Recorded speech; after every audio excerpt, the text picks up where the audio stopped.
സുഹൃത്തുക്കളെ, ഇന്ന് അന്താരാഷ്ട്ര വനിതാ ദിനത്തോടനുബന്ധിച്ച് ഞാൻ നിങ്ങൾക്ക് മുന്നിൽ പരിചയപ്പെടുത്തുന്നത് ഒരു പ്രശസ്ത വനിതാ രത്നത്തെയാണ്. ഇവരുടെ പ്രവർത്തന മേഖല തന്നെ വളരെ വ്യത്യസ്തവും, അവർ നമ്മുടെ ഇന്ത്യക്ക് പുറത്തു നിന്ന് വന്ന് വളരെ കാലമായി ഇവിടെ ജീവിക്കുന്ന ഒരു വ്യക്തിയുമാണ്. പെപിത സേത്ത് തൃശ്ശൂരിൽ തന്നെ 15 വർഷത്തിന് മുകളിലായി തൃശ്ശൂരിൽ താമസിക്കുന്ന ഈ വനിതാ രത്നത്തെ ഇന്നലെയാണ് എനിക്ക് നേരിട്ട് കാണാൻ സാധിച്ചുള്ളൂ എന്നത് ഒരു ഖേദകരമായ വസ്തുതയാണ് എനിക്ക് തന്നെ തോന്നുന്നത്.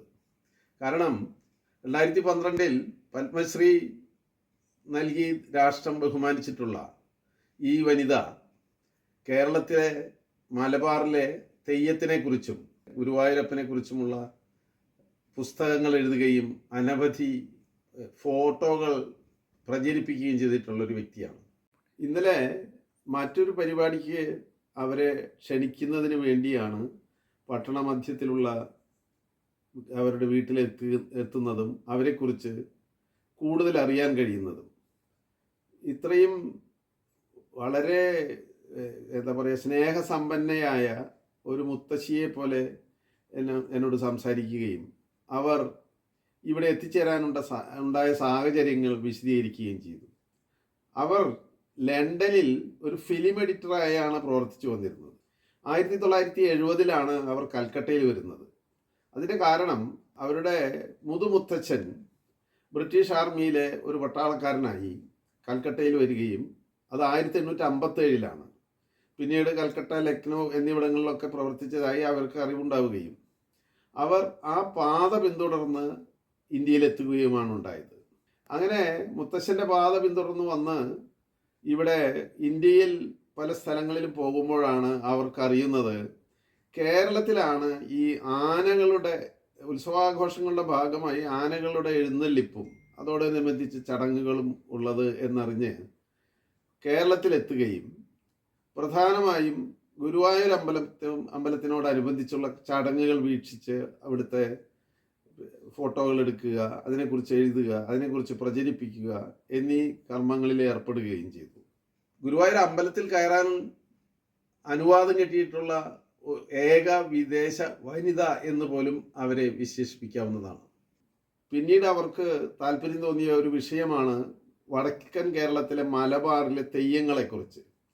അതിന് അവർക്ക് പ്രചോദനമാകുന്നത് അവർ ജനിച്ചു വളർന്ന സുഫോക്ക് എന്ന സ്ഥലത്ത് അവരുടെ മുത്തശ്ശിമാരുടെ കഥകളിൽ പലതിലും ഭൂതപ്രേത പിശാചുക്കളും ദൈവങ്ങളും മറ്റു അടങ്ങിയിരുന്ന കഥകൾ, കുട്ടിക്കാല കഥകൾ അവരെ ഓർമ്മപ്പെടുത്തിയിരുന്നു. അതിൻ്റെയൊക്കെ ഒരു വെളിച്ചത്തിലാണ് അവർ ഇവിടെ വരികയും ഇവിടെ തന്നെ സ്ഥിരതാമസമാക്കുകയും ചെയ്യുന്നത്. ഇൻ ഗോഡ്സ് മിറർ എന്ന അവരുടെ അവസാനം എഴുതിയ പുസ്തകം എനിക്ക് സ്നേഹപൂർവ്വം സമ്മാനിക്കുകയും അതിലെ അവരുടെ കയ്യൊപ്പ് സഹിതം വളരെ സ്നേഹപൂർണമായ ആദരവോട് എനിക്ക് തരികയും ചെയ്തു. I consider it as an honor in front of you. I'm glad you think of it as an honor, but I'm also honored.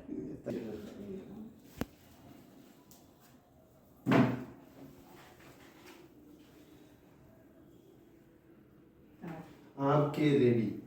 R.K. R.A.V.I. Short of Rabindranath Tagore. Yes, well, not personally, yes.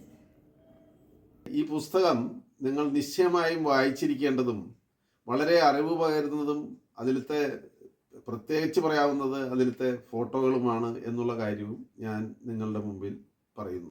അപ്പോൾ ഈ കേരളത്തിൽ നമ്മുടെ മലയാളത്തിൻ്റെ ഒരു മകളായിട്ട് ഇവർ തുടരുന്നു എന്നറിയുന്നതിലും അവരെക്കുറിച്ച് നമ്മൾ കൂടുതൽ അറിയണം എന്ന് എൻ്റെ ഒരു ആഗ്രഹം മൂലമാണ് അവരെ ഈ വനിതാ ദിനത്തിൽ നിങ്ങൾക്ക് മുമ്പിൽ അവതരിപ്പിക്കുന്നത്. അവരെ ആദരിച്ചുകൊണ്ട് തിങ്കളാഴ്ച തൃശ്ശൂരിലെ ഒരു പരിപാടിയിൽ പങ്കെടുപ്പിക്കുന്നുണ്ട്. അവരെക്കുറിച്ചുള്ള കൂടുതൽ വിവരങ്ങൾ വിശദമായി അടുത്ത എപ്പിസോഡിൽ നിങ്ങൾക്ക് മുമ്പിൽ സമർപ്പിക്കാം. എൻ്റെ മാതാവ് അടക്കമുള്ള ഗുരുജനങ്ങളും ഞാനുമായി പരിചയപ്പെട്ടിട്ടുള്ള എല്ലാ സ്ത്രീജനങ്ങൾക്കും സ്ത്രീരത്നങ്ങൾക്കും വേണ്ടി ഈ എപ്പിസോഡ് സമർപ്പിക്കുന്നു. എല്ലാവർക്കും വനിതാ ദിന ആശംസകൾ.